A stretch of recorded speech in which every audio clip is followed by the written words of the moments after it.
Bismillahirrahmanirrahim. Assalamualaikum warahmatullahi wabarakatuh. Nama saya Darin Syulawaiyah dengan NIM akhir 13 dari kelompok 1 metode tafsir. Pada video kali ini saya akan mereview salah satu skripsi karya alumni UIN Syarif Hidayatullah Jakarta Fakultas Usuluddin dengan judul Laknat dalam Perspektif Al-Quran, Analisis Tafsir Tematik. Di dalam skripsi ini membahas tentang laknat dalam Al-Quran dengan menggunakan metode maudu'i atau tematik. Jadi pengangkatan tema ini dilatar belakangi karena masih banyak orang yang sebenarnya menyepelekan bahaya laknat. Karena bisa jadi ketika laknat itu kita ucapkan kepada orang lain dan Allah sedang menghendaki terkabulnya doa-doa sementara orang yang kita lontarkan laknat kepadanya itu tidak bersalah gitu, maka bahayanya adalah laknat itu bisa berbalik kepada diri kita sendiri, karena memang pada hakikatnya hanya Allah yang bisa melaknat seseorang dengan sebab-sebab yang jelas. Nah, karena memang banyak ya ayat-ayat di dalam Al-Quran yang membahas terkait laknat gitu ya, maka penulis ini membatasinya hanya pada beberapa faktor, ada pada beberapa golongan gitu ya yang mendapatkan laknat ini, yaitu laknat kepada pendusta, kepada orang kafir, kepada pembunuh, sama kepada orang-orang munafik. Dan penulis juga mengutip tafsir ayat-ayat tersebut pada beberapa pendapat mufassir seperti Ibnu Jarir At-Tabari, Imam Al-Qurtubi, Ibnu Katsir, Asy-Syaukani, Al-Maraghi, sama Quraisy Shihab.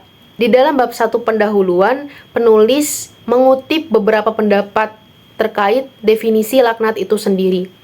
Di dalam bab 1 pendahuluan juga penulis menuliskan terkait ayat-ayat tentang laknat. Laknat Allah kepada iblis karena tidak mau sujud kepada Nabi Adam, atau laknat Allah kepada orang-orang yang menuduh wanita baik-baik atau mukminah itu berzina. Gitu, dan banyak ayat-ayat lain yang sebenarnya menyebabkan seseorang itu ditimpa laknat oleh Allah. Jadi dari latar belakang itu, dari ada banyaknya ayat-ayat dalam Al-Quran tentang laknat, penulis akan mengkaji ya terkait laknat itu sendiri untuk mencari tahu penyebab apa saja yang menjadikan mereka mendapatkan laknat dari Allah.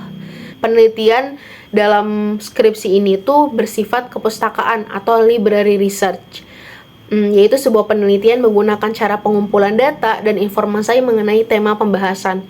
Penelitian ini juga dilakukan dengan menelusuri bahan-bahan pustaka atau literatur dengan menggunakan metode pembahasan tematik atau maudu'i. Nah, yang lengkapnya juga di dalam skripsi ini itu ditulis terkait langkah-langkah metode maudu'i. Bagaimana cara penulis itu melakukan analisis data sampai memperoleh kesimpulan, itu disebutkan di dalam skripsi ini. Hingga pembaca itu mendapatkan gambaran gitu bagaimana penulis ini mendapatkan kesimpulan.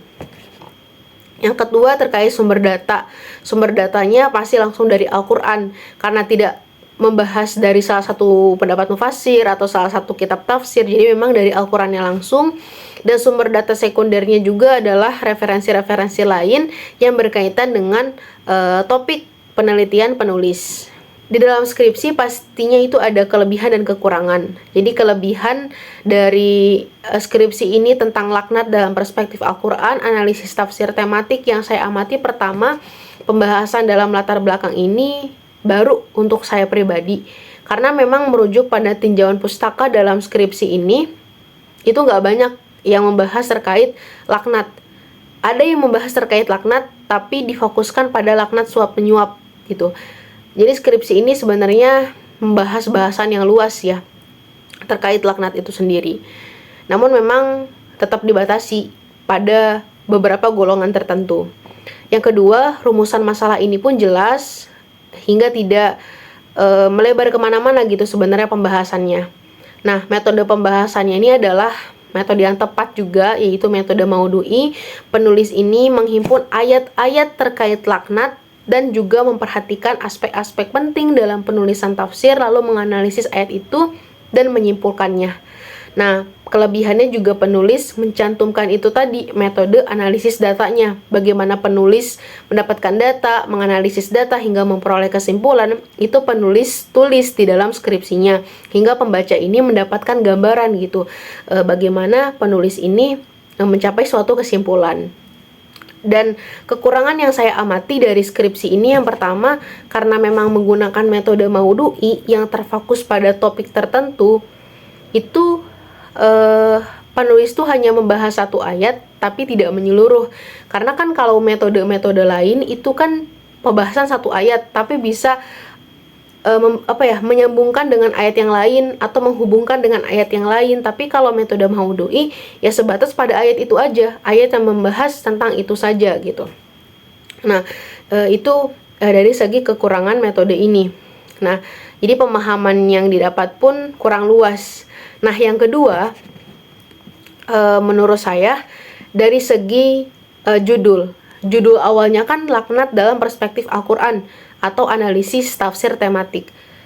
Memang pembahasannya jadi luas sekali gitu kan. Kalau di skripsi lain kan membahasnya dari menurut kitab tafsir tertentu atau pendapat mufasir tertentu. Ini benar-benar dari perspektif Al-Quran yang secara menyeluruh. Sedangkan di dalam pembahasannya, di dalam abstrak itu, penulis hanya membatasinya di empat golongan.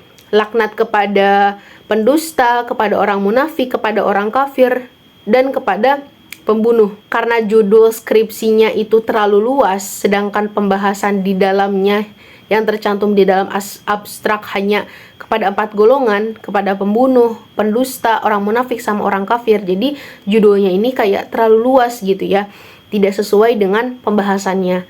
Jadi saran judul mungkin analisis laknat terhadap umat manusia dalam perspektif Al-Quran, analisis tafsir tematik. Jadi laknat terhadap umat manusia, yang dimana umat manusianya ini pada batasan-batasan tertentu, 4 golongan tadi yang disebutkan oleh penulis di dalam abstrak. Nah, mungkin cukup sekian pembahasan review salah satu skripsi terkait laknat dalam perspektif Al-Quran dari saya. Mohon maaf apabila ada kekurangan dan kesalahan. Semoga bermanfaat. Wassalamualaikum warahmatullahi wabarakatuh.